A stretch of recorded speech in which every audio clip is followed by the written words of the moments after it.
அருள்மிகு பாபநாச சுவாமி திருக்கோயில் தேவஸ்தான பரிகார மண்டபம். முன்னோர்களுக்கு பரிகாரம் கூடிய மண்டபம் தனியாக இருக்குது. திருக்கோயில் பரிகார மண்டபம். குருக்கள்லாம் அங்கே வீட்டிருக்காங்க. சரி, நான் வரேன். இந்து சமயம் ரைட். இல்லை சாப்பிடணுங்களா? சாப்பாடு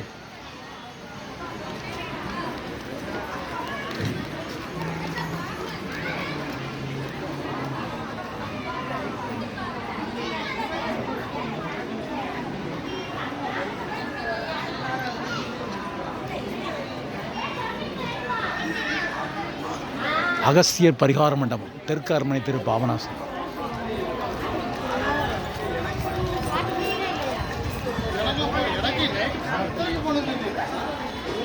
சிருங்கேரி சங்கரமடங்க உள்ளது. ஹோமங்கள் நிறைய பண்ணுறாங்க. கணோதி ஹோமம், நவகிரக ஹோமம், சுதர்ஷன ஹோமம், சத்ரு சம்கார ஹோமம், பிரத்யங்கர ஹோமம், சூலினி சுர்க்கன ஹோமம், கந்தர்வ ஹோமம், சுயம்பர பார்வதி திலக ஹோமம், எல்லா ஹோமமும் இங்கே இருக்குது. அகத்தியர் பரிகார மண்டபம்.